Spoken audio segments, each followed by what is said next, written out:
Oke, stoikiometri. Mengapa kita harus mempelajari stoikiometri? Nah, seperti yang kita tahu dalam reaksi fotosintesis, itu akan dihasilkan glukosa dan oksigen. Tetapi ketika kita ditanya berapa jumlah partikelnya, kita itu tidak tahu. Maka dari itu kita menggunakan stoikiometri sebagai perhitungan kimia yang menggambarkan semua aspek kuantitatif dari komposisi kimia dan reaksi kimia zat. Zat-zatnya itu meliputi jumlah partikel, massa, volume, dan molaritas. Oke, kita akan membahas hubungan mol dengan jumlah partikel. Ilmuwan mengelompokkan partikel-partikel suatu kumpulan dengan istilah 1 mol berisi 6,02 dikali 10 pangkat 23 partikel. Jadi didapatkan rumus mol sama dengan jumlah partikel dibagi 6,02 kali 10 pangkat 23. Oke, kita langsung ke contoh soal di sini. Oke. Nah, berapa mol untuk molekul N2H4, atom nitrogen dan atom hidrogen? Nah, menggunakan rumus yang sudah saya jelaskan, mol sama dengan jumlah partikel dibagi dengan 6,02 dikali 10 pangkat 23, maka didapatkan mol molekul N2H4 itu 9 kali 10 pangkat 6 mol molekul N2H4. Nah, ketika kita disuruh menghitung mol dari atom N, kita kalikan saja jumlah N yang ada di senyawa N2H4 itu. Nah, karena N-nya itu ada 2, maka dikali 2 dari mol N2H4. Dan juga untuk hidrogen itu karena ada 4, kita dikalikan 4. Setelah itu kita akan membahas tentang hubungan mol dengan massa. Jika kalian bekerja di industri kimia, lalu kalian diminta membuat 0,2 urea dalam suatu reaksi, berarti berapa gram urea yang harus disiapkan. Bagaimana kalian menghitungnya? Nah, kita ada rumus massa sama dengan mol dikali mR.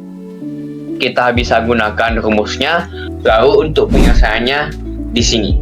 Nah, itu bisa dilihat molnya itu 0,2 mol, mR-nya itu 60. Kita masukkan rumus M sama dengan M kali mR, didapatkan massanya itu 12 gram. Selanjutnya akan dibahas oleh Bintang. Baik, terima kasih Henry. Selanjutnya saya akan menjelaskan hubungan antara mol dengan volume. Terdapat dua kondisi, yaitu pada saat STP dan pada saat non-STP. Ketika pada kondisi STP, rumusnya akan menjadi seperti ini. Dan ketika non-STP, rumusnya akan menjadi seperti ini. Langsung saja kita gunakan ke contoh soal. Berikut adalah soalnya. Hitunglah volume yang ditempati oleh 2,12 mol oksida nitrat atau NO pada tekanan 6,54 dan suhu 76 derajat Celcius. Langsung saja kita gunakan rumusnya V sama dengan nRT per P, sehingga volume menjadi 2,12 mol dikali 0,082 dikali 76 ditambah 273 karena kita mengubah ke Kelvin per tekanan, yaitu 6,54. Sehingga setelah kita kalikan dan bagikan, hasilnya menjadi 9,28 liter.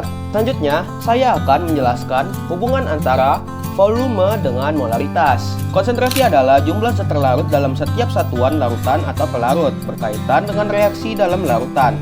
Konsentrasi yang sering digunakan adalah molaritas. Rumus untuk mencari molaritas adalah seperti ini. Dan kita langsung saja ke contoh soal. Oke, ini dia soalnya. Diketahui pada soal, yaitu massanya adalah 8 gram, mR-nya 40, dan volumenya 250. Jika soalnya bentuknya seperti ini, kita langsung aja gunakan rumus M sama dengan gram per mR dikali 1000 per volume. Sehingga kita masukkan angkanya 8 per 40 dikali 1000 per 250. Coret-coret-coret-coret, dan sehingga hasilnya menjadi 0,8 M. Sekian dari saya, akan dilanjutkan oleh Hervey. Oke, selanjutnya kita akan membahas tentang persamaan reaksi. Jadi persamaan reaksi itu merupakan persamaan untuk ilmu kimia ya, untuk menjelaskan secara kualitatif peristiwa yang terjadi jika dua reaksi atau lebih bergabung secara kuantitatif menyatakan jumlah zat kiri dan kanan. Biasanya untuk menentukan jumlah hasil reaksi. Jadi hubungan kuantitatif tersebut dinyatakan dengan perbandingan koefisien reaksi yang sudah setara. Jadi kita langsung saja ke contoh soal. Dari contoh soal pertama itu kita dapat melihat jumlah kalsium oksida yang diperlukan untuk bereaksi sempurna dengan 5 mol asam fosfat itu ada persamaan berikut. Hal yang paling sederhana itu kita bisa melihat di kiri dan di kanan itu tidak sama jumlahnya. Berarti kita harus mengalihkan 3 di kiri dan menyamakan kedua ruas. Jadi koefisien dari dua reaksi dan reaksi itu sama. Berarti ini yang ditanya itu jumlah mol. Berarti kalau kita cari kalsium oksida berarti di kiri kan, koefisiennya 3. Terus per yang diketahui dari soal ialah 5 mol asam fosfat. Jadi kita menggunakan per koefisien dari asam fosfat yaitu 2 dari 2H3PO4 kali 5 dari soal itu 5 mol asam fosfat. Jadi 7,5 mol. Kalau ditanya jumlah gram berarti kita tinggal G sama dengan N kali MR.